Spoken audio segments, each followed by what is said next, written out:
Call this meeting of Lunenburg Town Council to order. Before we begin, I'd like to acknowledge that we're meeting in Mi'kma'ki, ancestral and unceded territory of the Mi'kmaq people. With that, if I can get a motion to approve tonight's agenda, moved by Councillor Ernst, seconded by Councillor Sanford. Are there any additions or deletions to note?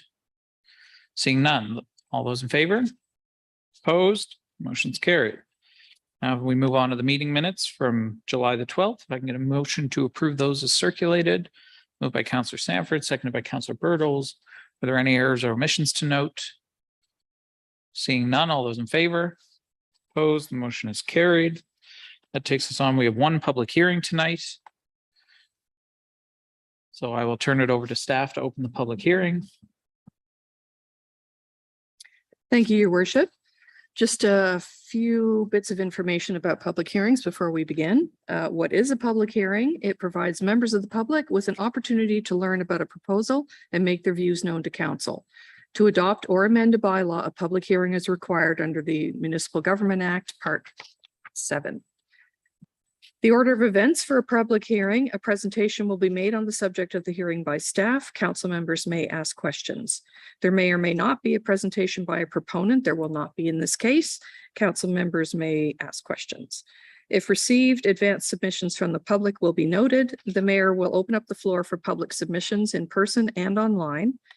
Once completed, council will officially close the public hearing and may proceed with a second reading later in the agenda or defer to a future meeting. Whoops. Rules of conduct is to state your name and civic address for the minutes. Speakers are limited to one presentation of 10 minutes in duration. Please be respectful of others' opinions. Council members may question each speaker. Questions and comments from the public are to be directed to the mayor or chair. Once the public hearing is closed, no further questions or comments on the matter will be received. For those attending the public hearing on Zoom, to comment by audio, click on the raise hand icon and you will be entered into a queue. The ability to be heard will be activated as directed by the mayor. To comment by text, type into the chat function and staff will relay to the mayor. The raise hand and chat functions will only be enabled during the hearing. And with that, we'll carry on. As advertised last month, this public hearing is to review proposed amendments to the taxi bylaw. The Town of Lunenburg taxi bylaw was enacted in 2003 and had not been amended since that time. The proposed amendments are focused on taxi rates only, which are contained in Schedule A rates for taxi drivers. The owners of Mercer's Cab and PC Cab have requested that the basic town taxi rate be immediately increased from $5 to $7, which is equivalent to 40%. For context, the consumer price index for the period is 38.78%. Given the low dollar value, staff judged it preferable to round off to 40%. First reading of the proposed amendments took place at the June 28th, 2022 council meeting. An advertisement was subsequently published in the local newspaper, Lighthouse Now, July 13th issue, and online via the town website and social media channels, scheduling a public hearing for the council meeting of August 9th, 2022. The town also has a full bylaw and policy review scheduled for 2022-23. The amendments to Schedule A rates for taxi drivers. Item 1, you can see the change in the dollar value is what's highlighted here in red. And the same with item 2 and item 3. Do members of council have any questions at this time? And there is a motion. Thank you. Any questions of council? No, seeing none, then we'll open the floor to anyone who would like to comment either in the room or online.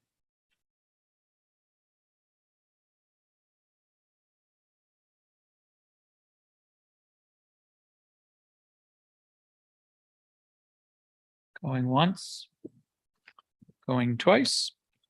All right, in that case, I will entertain a motion to close the public hearing portion of the meeting. Moved by Councillor Ernst, seconded by Councillor Sanford. All those in favor? Opposed? The motion is carried. All right, that takes us on to correspondence, petitions, and proclamations consideration. There was a piece of correspondence related to a request by Bicycle Nova Scotia to cancel the pop-up pilot bike lane project. There was also a piece of correspondence from the Department of Municipal Affairs regarding funding opportunities for municipal services, which was related to a thread of correspondence with the minister to mayors and wardens. Questions on correspondence? Okay, seeing none.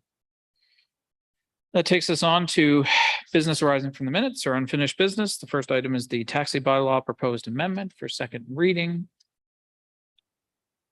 Is it anyone's pleasure to move the draft motion as presented? Moved by the Deputy Mayor, seconded by Councillor Halverson.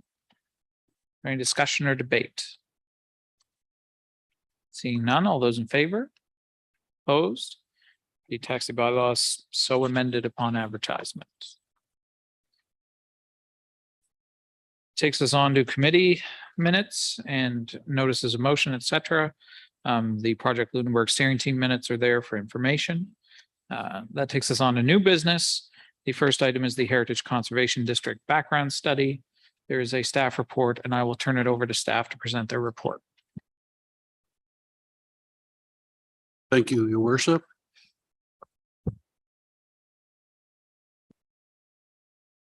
To initiate the project for the Heritage Conservation District Plan and Bylaw, the town hired writers community to do the plan and the bylaw. They have developed the background study for council's approval this evening.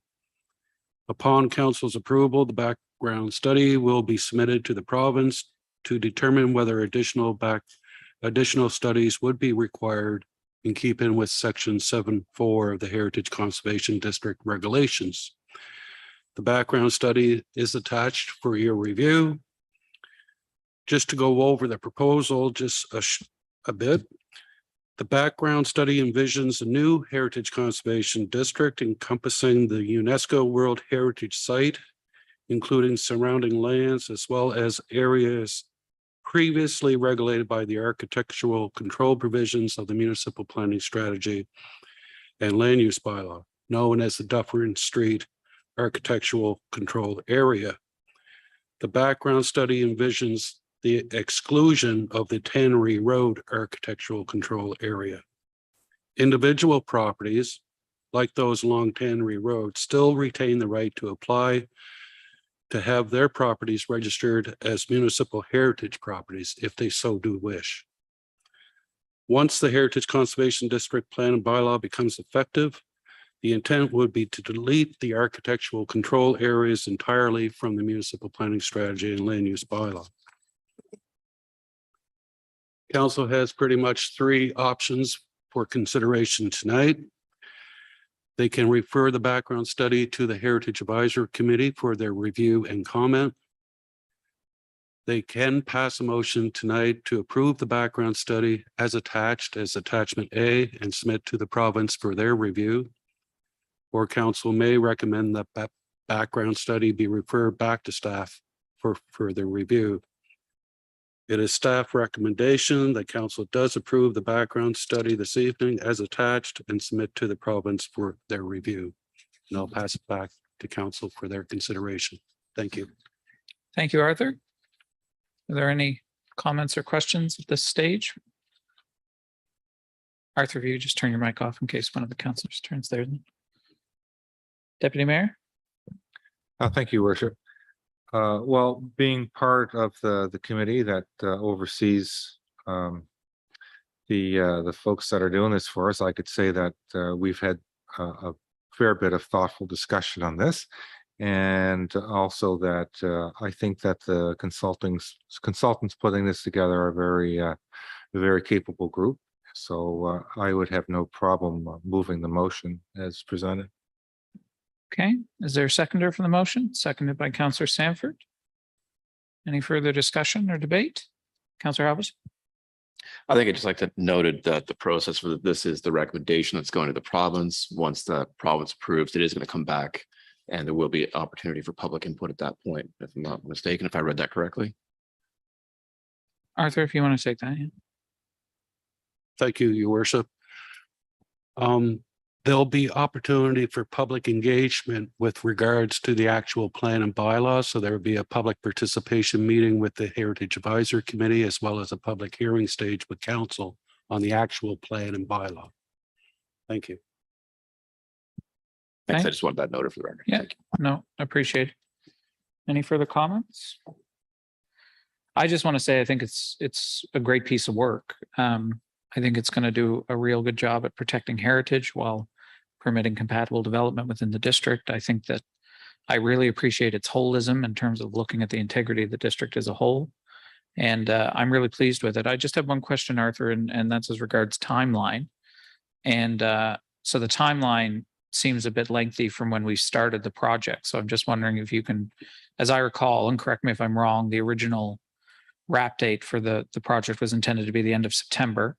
And I expected us to overshoot that, but now it's looking like it would go into mid next year. And I'm wondering what we can do to move that up.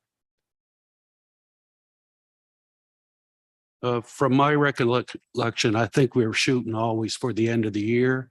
You might be referring to the original submission from the RFP, but it took us about 6 weeks to actually issue the RFP. So we're already behind the 8 ball, if you know what I mean. So we're going to do our best to try to have a public hearing, say on December 13th of this year. That's what we're going to be shooting for. But to be honest, it may be January or February before we have that public hearing. Okay, I appreciate that. Any further discussion or debate? Seeing none, the motion has been moved and seconded. All those, you were that excited. All those in favor? Opposed? The motion is carried and the background study will be submitted to the province.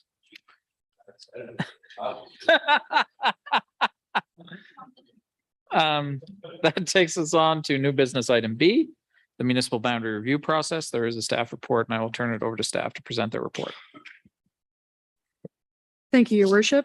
Section 369 of the Municipal Government Act requires that every 8 years, every municipality in the province conduct a study of the numbers and boundaries of polling districts, their fairness and reasonableness, and the number of councillors, not including a mayor or warden. 2022 is the year, and before the end of 2022, Town Council must submit an application to the Nova Scotia Utility and Review Board. The steps include the first staff report, which is this one, with the initial analysis on and recommendations on the questions. Next would be public consultation on those questions. A second staff report of final recommendations for the NSUARB application to council for approval. Application submission before December 31st. UARB will schedule a public hearing on the application in town, and they will then render their decision within 60 days. As a background note, larger municipalities in the province have hired consultants to assist with this process. The project team felt that we could handle ours internally, as the town has done in the past, and documentation from the 2014 submission has been quite valuable. In this report, staff have analyzed the questions and recommended that no changes be made to the current practice of electing 6 councillors at large, or for the town to be one electoral district consisting of the whole town. Rationales are laid out in items 2A to E in the staff report. Just scroll down a little bit.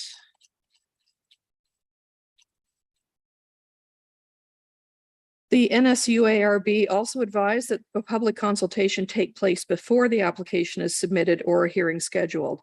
Consultation tactics are outlined with timings in item 2F.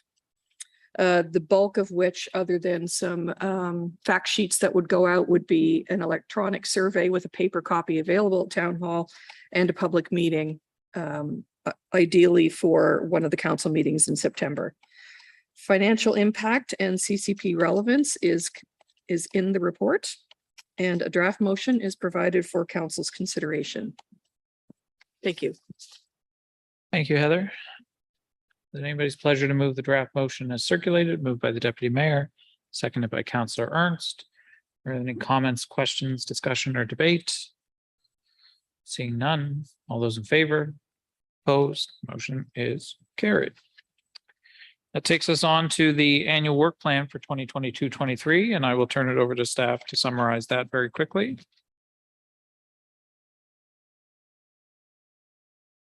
Okay, just a moment.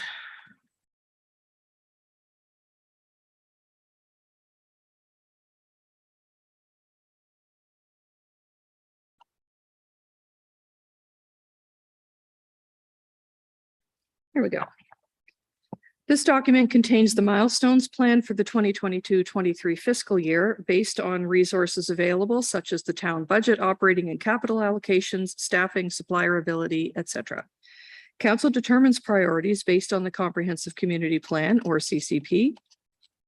While other priorities are essential core services the town provides annually, such as electricity, drinking water, garbage collection, wastewater, fire and police, and recreation.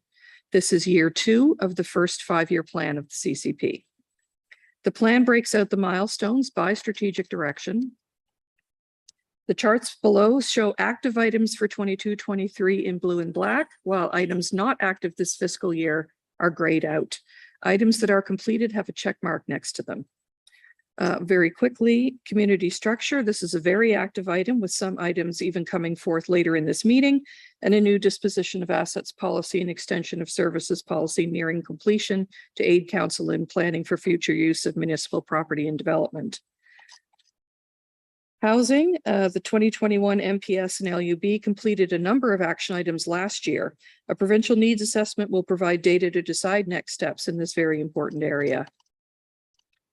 Servicing and facilities, upgrades to the wastewater treatment system and plant remain the largest priority, with capital projects in 22-23 and funding being sought for the upgraded treatment plant build, as well as town facilities, capital projects, studies, and policies.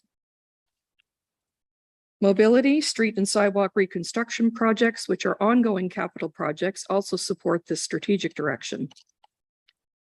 Economic development, the fulfillment of the staff position was completed in the 21-22 fiscal year. Therefore, a number of initiatives and strategy developments are ongoing. Some project scoping around item 26 will be needed. Heritage, the Heritage Conservation Plan and Bylaw is in development, as we just discussed, with our consultant team.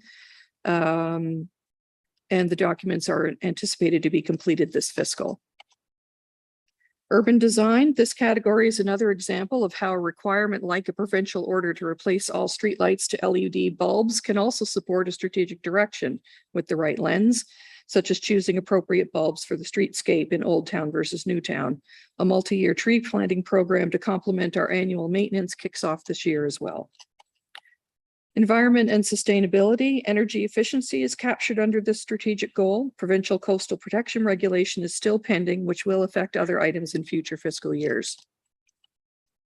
Culture and recreation, the continuation and expansion of diverse cultural events, workshops, and activities to support all communities in Lunenburg is ongoing.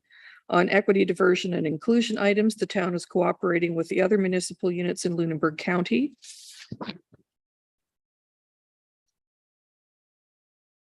Governance. This is also a very active item this fiscal, with a number of consultant projects and policy reviews in development.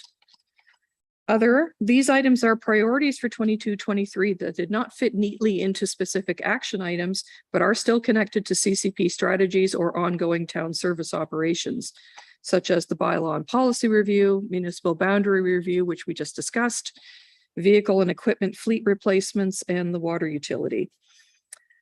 Also included is a chart of core responsibilities based on the department structure as of April 1st, 2022. These responsibilities will rearrange at the conclusion of the org review. There is a draft motion for your consideration, and I'd be happy to answer any questions. Thank you. Thank you, Heather. Anybody's pleasure to move the draft motion as presented. Moved by Councillor Sanford, seconded by Councillor Bertels. Any questions, comments, discussion, debate? Seeing none, I have a couple. The first one is related to the parking study that's been budgeted for this year. It's not noted under the parking item of the 5-year strategic plan. So I'm just wondering if that's an oversight, and if so, easily correct it. Through the chair, if I may, this is fairly new to me as well. The parking strategy, which did sit with the CAO previously and still will sit with me. There is an oversight. It's not in this report. However, staff and I had met as recently as this morning to discuss opportunities and synergies we could make with that. I'd expect an update here quickly in the fall. So that's fine. I just think we'd have to include it so that it's included in the plan. And other than that, I think, we are a third of the way through the year, so I'm hoping by next year. I know there's been a lot of reshuffling and stuff with getting new CEOs and all the rest of it in terms of staff, but I'd like to start seeing this sooner, but like by April 1 next year, if that's possible. Those are the only things I had. Anything from anyone else? All right. All those in favor? Opposed? Motion is carried. Tannery Road water main replacement. There's a tender award, a staff report, and I will turn it over to the Director of Engineering to present his report. Thank you, Your Worship. The tender for the civil work associated with the Tannery Road water main replacement closed on August 2nd. This report includes a recommendation for Town Council to approve the award of the tender. The Tannery Road water main replacement project is in the section of Tannery from the Green Falkland intersection and runs up just past the Canickle Tannery intersection and includes the following components: abandonment of the existing 6-inch water main and replacement with a new 8-inch mainline fittings and improved configuration, storm separation works, and the 22-23 fiscal budget. These were labeled as CSK 05. And then the reinstatement of all disturbed surfaces. The 22-23 water utility capital budget carried an amount of $215,500 for the water main component, and the capital budget carried $60,000 for the storm separation work. It was decided to combine both these scopes to gain efficiencies in the reinstatement work that would affect Tannery Road and the surrounding areas. We received 2 tenders. The lowest one was from Aberdeen Paving, the value of $490,261, excluding HST.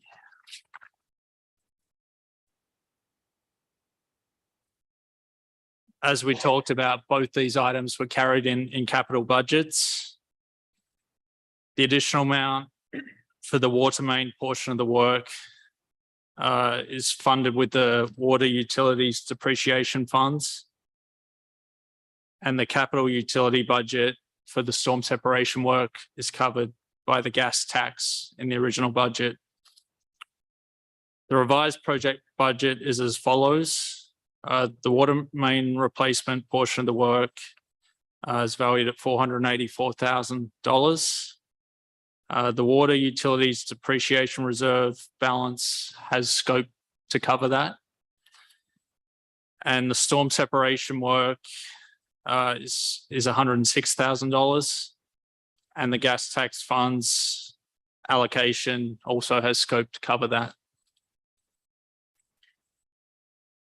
There is a motion drafted for your consideration. Thank you, Tyson. Are there any questions or comments, council, at this stage? Councillor Halverson, then the Deputy Mayor. Thank you through the chair. Where's that here? Sorry, I just looked at, so the tender called for the abandonment of the water main, storm separation works, and then the reinstatement of all disturbed services. I'm just curious, what services will be disturbed? Is it asphalt on the roadway, or are we talking green space, like green lawns and things? What's being disturbed there? The water main runs through the asphalt on Tannery Road, and then the storm separation works would also impact the curb and sidewalk in front of Blue Nose Academy. Okay. All right. Yeah, I was just curious when I saw reinstatement of disturbed services, I thought maybe this might be an opportunity to deal with that sidewalk we were talking about on Tannery Road ahead of next year when it had to move because of this, but it sounds like we're not going to be touching that area. So it sounds like it's a different project. There's no point in tying it into this one. That's correct. Okay, thank you. All right, I have the Deputy Mayor. Thank you, Your Worship. Through to Tyson. Tyson, I'm happy to see, I know that it's turned into a bigger nut there with the storm separation, but I think that's, smart thing to do. I guess my question that's centered around the storm separation. I mean, other than that, we've done a lot of storm separation over the years, but it all seems to be upstream and then it connects back into the system. So we don't get a true storm separation at the point where this is a little further downstream. Will this actually mitigate some stormwater from going into our system, or is it still not, or is it still just more prep to that ultimate goal? Through the chair. So the storm separation work here, at the moment, the storm water flows is captured by the catch basins and flows to the Brook Street pump station.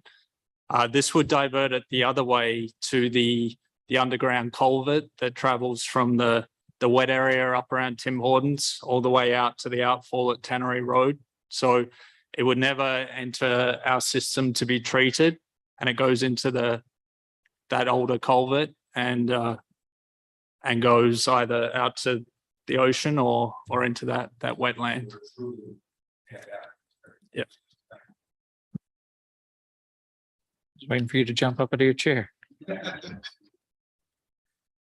All right, any further questions at this stage? I have one and it's for the finance director. So in terms of drawing down on the water utility depreciation funds, where does this leave us in terms of where we normally like to be? Certainly the depreciation funds in the water utility are quite healthy. There is, once we get the GIS master plan done, there is water main work that is coming, but this will not impact those, like to defer any projects or anything to fund this. Okay, so this is normal cyclical course of events kind of stuff. Okay. All right, there's a draft motion provided. Is it anyone's pleasure to move and second that draft motion? I figured Deputy Mayor would be the quickest on the draw that I'd see. Seconded by Councillor Halverson. Any further discussion or debate on this? Seeing none, all those in favor? Opposed, the motion's carried. That takes us on to the solar project update. There's a staff report and I will give the floor to staff to present the report. Thank you, Your Worship. Staff had a consultant complete a solar feasibility study for the existing water treatment plant site on Northwest Road and also the wastewater treatment site on Star Road.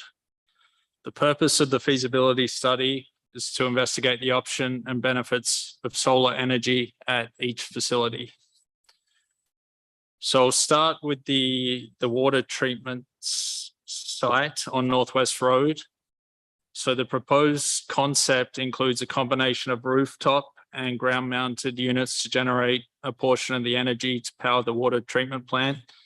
If you have drawing 108138, there's a schematic there.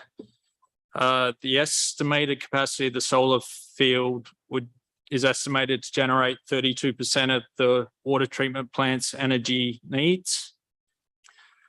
The estimated costs from the consultant to establish the infrastructure is $306,000 with $4,700 per year for a 25-year life, totaling $423,500. The water utility would have depreciation funds to support the project. The estimated savings through the solar power are $19,300 per year, so approximately 22 years to offset the costs over the 25-year period. So moving on to the wastewater treatment site. So in terms of the wastewater treatment plant, the consultant recommends rooftop units only to generate a portion of the energy. This is shown in drawing 108139. The estimated capacity of the rooftop solar field would be 3% of the wastewater treatment plant's energy needs. In terms of the solar infrastructure, we'd be looking at $69,400 with $1,500 per year in maintenance, totaling $106,900. The savings per year is almost $5,800, so 18 and a half years to offset the cost.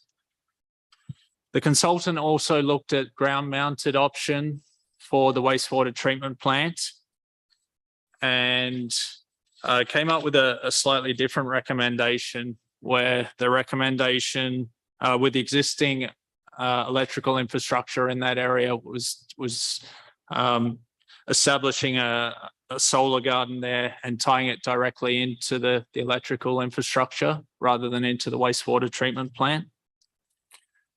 So there was a substantial upfront cost with $2,389,600 with $4,200 per year, totaling $2,494,600 over the 25 years. It was estimated that the solar field has the potential to generate $178,792 per year. So it would take approximately 14 years to offset that cost. All the estimates included don't include any site remediation costs, which may impact some of those locations. So the feasibility study for the water treatment plant estimated a cost of $20,500 for engineering design, and that would include the electrical, structural, and geotechnical aspects. Staff proposed proceeding with this work in the 22-23 fiscal year, utilizing funds from the water utility depreciation funds. And looking ahead, we'd like to include the solar power work in the 23-24 capital budget considerations. Staff recommend deferring any solar design or infrastructure from the wastewater treatment site on Star Road until the new plant is in place and further review could occur at that time. Also, with the electric sustainability study currently taking place, we recommend that that's completed before pursuing with anything tying into the electrical grid. There's a motion drafted for your consideration. Thank you, Tyson. Tyson, if you can just turn your mic off in case councilors have questions. Are there any questions of council at this stage? Councilor Halverson. Thank you, through the chair. I want to start out by saying I'm in favor of any form of alternate energy we can get, renewable energy. I think, well, we know things are just getting more expensive. That said, I am concerned. I appreciate that we want to hold off on the wastewater treatment plant site again until we actually know what is going to be sitting on that site and how it's going to be arranged and what we need to power. For the water treatment plant, I'm looking at you say cost savings of about $19,300 per year over 22 years on equipment that has a lifespan of about 25 years. I understand. I've just been speaking with the folks over at Ketchimakujik. They've just launched their solar garden over there. They're going to be recouping their costs a little quicker than what we've projected here. I think it's a slightly larger field too. They're doing the same idea where they're selling back to Nova Scotia Power. So I know it's a different system, but their panels have a lifespan or a workable lifespan of 35 years. And I'm just wondering what, again, I'm not an expert in this, so I'm just hoping someone can explain to me why theirs will be, amortized over 10 years longer than what we've got here. Is it a difference in the quality of the equipment? Are there limitations as to why we're going with this particular style of unit? Is there a chance that we could get something that would last a little longer? Maybe it'll cost a little more upfront, but if we amortize it longer, we could get that cost down and have something that's more efficient in the long run. Through the chair. So the feasibility study was performed by a single consultant. Potentially they've tried to be conservative in their estimations here, but without understanding sort of the comparison here as well. It's a little difficult for me to comment exactly on that. I can ask for a little more information if there is a better quality of infrastructure that would allow us to get that longer lifespan with a little more upfront cost potentially, or maybe this is conservative and there is more than 25 years there. So I can get some more information on that. And again, through the chair, I don't think, even, for saving if it takes 22 years to offset, I mean, by 22 years, we're still paying the same amount we would be paying. We'd be seeing the savings for 3 years after the fact. And who knows where energy is going at that point. I mean, but the cost differential could be realized much sooner than that if energy prices spike, right? So there is that to consider. So it's not that I'm against it, but I do feel like if we've only had one consultant, if we've got one opinion before we start, going down this road, I think I'd like to hear some different ideas about how we're going to spend that money going forward to make sure we're maximizing the benefit. Thank you, Councillor Halverson. Any further questions, Deputy Mayor? Thank you, Worship. Well, this was a topic that we first brought up when our last council started, so I'm just really happy to see it coming to fruition. But it just, I guess, to touch on what Councillor Halverson was saying, this is for the design work and it was a basic concept, but when you actually go out and physically procure some of these, would there be more opportunities, or maybe there is more efficient, equipment out there than might be addressed in this particular piece of work? Yeah. Through the chair. Yeah, I think when the concept is developed through the engineering phase, that would allow us to establish better the costs and the lifespan of components. The reports, it's a feasibility study. It's got some generic assumptions and observations. So I think we'd be able to get a better handle on lifespans and costs and opportunities that we want to. We put value on more than the dollars and cents, like lifespan of equipment, that kind of thing. That would allow us to pick which path we want to take there. Okay, that answers your question, Deputy Mayor. Any further questions, Council? I have a quick one, and it's regards the solar field and the old town dump. And I'm just wondering, I understand deferring the wastewater treatment plant installations until we figure out what we're doing with the wastewater treatment plant. But staff's recommendation about deferring this until we've completed the sustainability review of the electric utility. I'm just wondering if you can explain the rationale to me. I mean, just in the sense that other units are doing solar fields who don't even own their own utilities. So how is that material? Through the chair. From my understanding of it is, if Nova Scotia Power owns the infrastructure, then there's a cap on how big our solar field can be, and that's why at the water treatment plant with the land the town owns, there would be the opportunity to put in more infrastructure there and generate more power solar wise, but Nova Scotia Power caps that. At the moment, where the wastewater treatment plant is within town limits and we're responsible for that, there's the opportunity to have the larger solar field, but that would be impacted depending on the outcome of the feasibility study and then what happens from there. Okay, thank you. Appreciate that. Any further discussion? There's a draft motion. Is it anyone's pleasure to move and second that as circulated? Moved by the Councillor Halverson, seconded by the Deputy Mayor. Any further discussion or debate, comments or questions? Seeing none, all those in favor? Opposed? The motion is carried. All right, that takes us on to town vehicles update. There is a staff report and a draft motion there provided. Staff would like to quickly present their report. Thank you, Your Worship. The town's vehicle replacement plan was scheduled for the 2008 van to be replaced in fiscal 22-23 and sold as surplus. The 2008 van is currently safety inspected until July 2024 and is in working condition.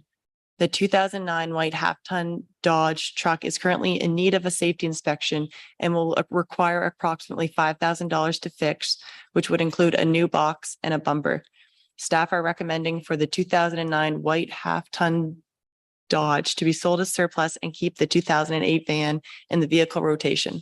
There's a draft motion for your consideration. Thank you, Kelly. there any questions of this at this stage? I just have one for staff. When we finish our disposal of assets policy, this stuff is going to stop coming to council, right?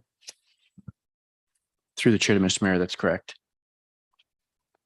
I very much look forward to that day. Can I get a motion? Can I get moved by Counselor and seconded by Counselor Sanford? All those in favor? Opposed? The motion is carried. All right. We have the RCMP quarterly report, and Corporal Payne and Constable Upshaw have been patiently waiting for us to get through our business to present their quarterly update. So I will turn the floor over to them. Heather, would you mind to turn to Lunenburg District Call for Service page?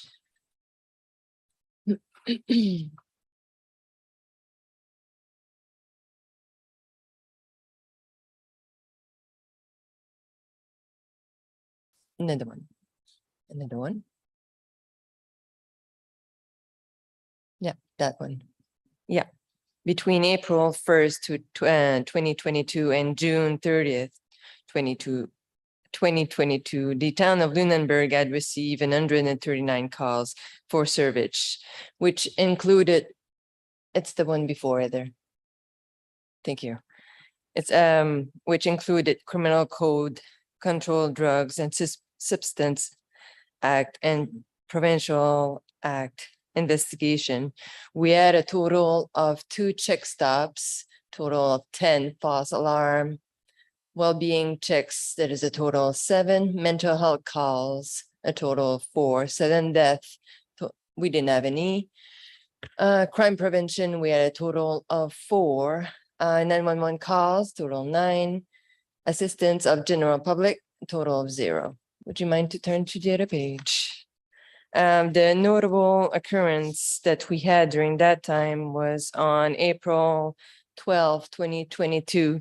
Lunenburg detachment member responded to a complaint of a family dispute in progress. During the investigation, a young was arrested and charged for mischief under the criminal code. This matter, it's before court. On April 15, 2022, Lunenburg detachment member responded to an unknown intox male inside of complainant residence. Member attended and arrested the intoxicated male for break and enter. The subject was taken to cells charged under the Liquor Contract Act were laid. The matter, it's in front of court. On June 17, 2022, Lunenburg Rcmp received a complaint of sexual assault occurring at an establishment in the town of Lunenburg. Members are still collecting information and statement pertaining to the allegation. This matter is still being investigated. This will complete our quarterly report. Is there any question? Thank you, Constable Upshaw. Thank you. I have Counselor Bertels. Thanks. I'm not sure if I want to put the clock on for this one, but I was just kind of going through your quarterly statistics and under says intersection violations. What's that?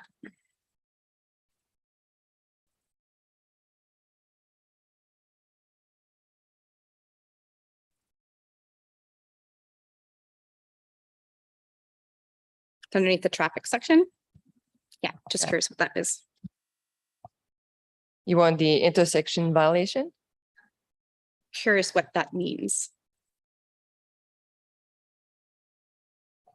That could be, for example, like as an intersection, like a stop sign or a light. And member could be just sitting there and giving ticket for that if somebody failed to stop at the stop sign or failed to stop at the amber light. So if, for instance, over here, we have Duke Street and we have Lincoln. We have yellow lines and we have cars parked. Is that considered a intersection violation when you drive by and you don't ticket the car that's parked on the yellow line and you can't see around and trying to turn out? Yeah. Sorry. So Can you say that question again? It's just, I just want to Absolutely. make So, sure. I'm understanding an intersection violation is that you violated something in an intersection. So for example, Duke Street, which is up here, you'd have then onto Lincoln and you'd have parking spots. Then you have what's a yellow line, not supposed to park there. So should you not be ticketing vehicles that are parked there? It could be it could be seen as intersection signs, but it could be also seen as parking violation. So my main question is, we had a big festival in town this weekend. Underneath the last quarterly report, you had no intersection violations. So I'm kind of getting frustrated with the service we're getting from the department for the simple fact that if you're doing your drive-bys and we have all these vehicles parking by yellow lines, fire hydrants, why are they not ticketed? Why is there not a number underneath your intersection violation? They could be have ticketed for something else than intersection violation. Okay, and then can I keep going? Okay, so then why are we having to have a person who owns a business putting a box outside of their business saying this is not a parking spot, it's a yellow line? Why are the police department not patrolling and moving vehicles? Why are we having hazards in town? I can't comment further on this particular incident as I'm not aware of it. I could research on it and come back with an answer regarding this. Okay, so then what do you guys do when you patrol the town? There's patrol for intersection violation, stop sign, patrolling to see the presence. Most of the time, some people, when they see us, it will prevent some other infraction committing. That's some example that what we do in town. I guess through the chair, I feel we've purchased a Cadillac service from the police department, but we're getting the service of a K car. Like I think we got a package and we're not getting enough service from the detachment. Thank you, Councillor Bertels. Any other questions? Councillor Halverson? Thanks, Chair. I just had a question about on the statistics. I saw there was an increase. Oh, where'd it go? I lost it now. Between the first two quarters of the other traffic offense violations. I'm just wondering if you could tell me what those were. It looks like there was an increase. The first quarter, there was 11, and the second quarter, there's 23. That's 12 more. So what, just curious what that is. What's an other traffic offense violation? What could that be an example of?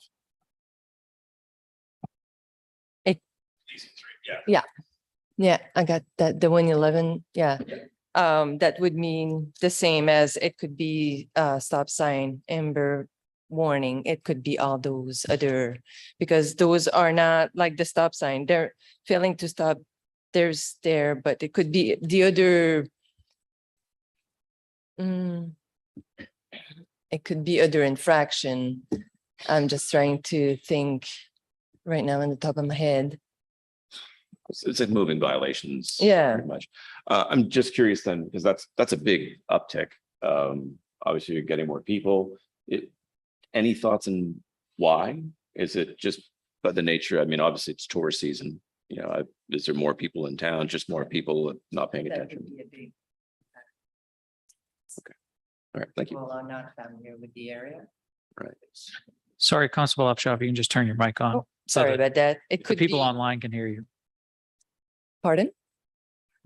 If you don't have your mic on, then the people who are viewing online can't hear you. It could be the tourist increase. People are not familiar with Lunenburg, and it's why it could have those increase on that, especially that it's a time of the season. Yeah. Councillor Sanford? Just to add a little bit with regards to what Councillor Bertels was mentioning in the intersection violations. I had it brought to my attention this past week. I've shared the email communication with other councillors, and it speaks to the intersection where the fountain is as you're coming in from Dufferin to Falkland, right? So I'm wondering, to Councillor Bertels' point, I'm wondering if there might not be some targeted specific efforts in certain spots. That might be one, because it is dangerous when people go through those stop signs.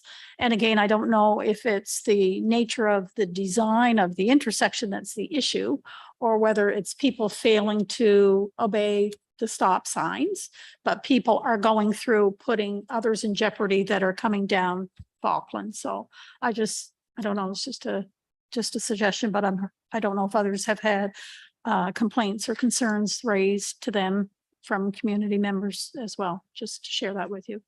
Thank you. So I think just the general comment would be that congestion does get, problematic in Lunenburg in the summertime, and it does lead people to have more potential violations for traffic or for intersections or stuff. So anything the department can do in the balance of the summer from this report to help us with that would be appreciated. Any further questions at this stage? All right, thank you, Constable Upshaw and Corporal Payne. That takes us on to a special event application and noise bylaw exemption request for Lunenburg Dock Fest. There is a draft motion provided and there is a special event permit that's there. Staff like to overview the permit. Thank you, Your Worship. The 9th annual Lunenburg Dock Fest takes place September 22nd to 28th, 2022, with in-person events added back into their schedule. The Dock Fest has a couple of requests of council for their opening night gala on Thursday, September 22nd. They're seeking permission to close the block of Lincoln Street between King and Prince for the gala taking place 6 p.m. to midnight. A request that the town contribute in-kind traffic control services, and a request that a noise bylaw exemption from 11 p.m. to midnight that evening. With regard to the traffic control services, the town engineer estimates the cost to be approximately $1,000 plus HST, including some public works time. He has noted that the town has donated traffic control services in the past 6 months to community events like Street Fest and to the Christmas Parade outdoor market for comparison. Thank you. Thank you. There is a draft motion there. Is it anybody's pleasure to move it as presented? Moved by Councillor Ernst, seconded by the Deputy Mayor. Any questions, comments, discussion, or debate? I have one, which is just that I think we're at the point where I'd like to start seeing more policy development and less case-based applications coming to council. So I'd like to see authorizing policies on this sooner rather than later so that these things can be done under staff's authority. I know staff agree with that, but it is, getting to the point where I think it's necessary. Any further discussion or debate? Seeing none, all those in favor? Opposed, the motion is carried. I now need a motion to meet in camera to consider the matters listed pursuant to section 22(2) of the Municipal Government Act. Can I have that motion for Councillor Sanford, seconded for Councillor Bertels? All those in favor? Opposed? And with council's unanimous consent, we will take a 10-minute recess and resume in camera at 7:03.